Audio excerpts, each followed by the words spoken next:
السلام علیکم ورحمۃ اللہ۔ نماز معترجمہ کورس کا سبق نمبر 10 کے ساتھ ہم حاضر ہیں۔ آج کا سبق صراط الذین انعمت علیہم غیر المغضوب علیہم ولا الضالین آمین۔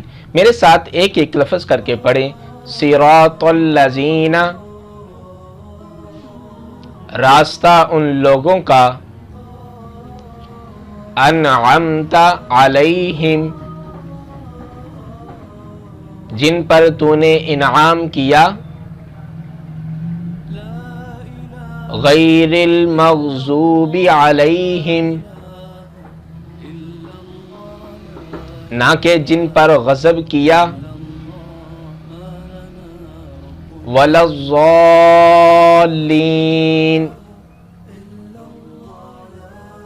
اور نہ گمراہوں کی۔ اب ہم صرف عربی متن پڑھتے ہیں۔ صراط الذین، صاد کو موٹا اور اسی طرح تو کو بھی، صراط الذین۔ کوئی لفظ پڑھتے ہیں زینا، زینا نہیں، یہ زال ہے، نرمی سے پڑھنا ہے۔ صراط الذین، زینا جی، انعمت، عین جس طرح میں نے پہلے بتایا، عین غلط دبا کر، انعمت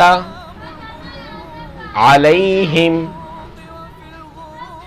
غیر المغضوب علیہم ولا الضالین،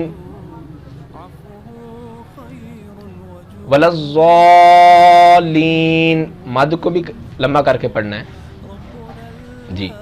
اب ہم صرف با محاورہ ترجمہ پڑھتے ہیں۔ راستہ ان لوگوں کا دکھا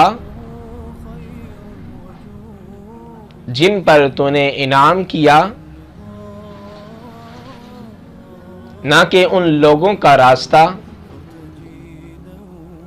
جن پر تیرا غضب ہوا، اور نہ گمراہ لوگوں کا راستہ۔ اس آیت میں دو چیزوں کا بیان ہے، ایک حق کو حاصل کرنے کا اور دوسرا باطل سے منہ موڑنے کا۔ صراط الذین انعمت علیہم، جن پر تو نے انعام کیا، اس سے مراد چار قسم کے لوگ ہیں۔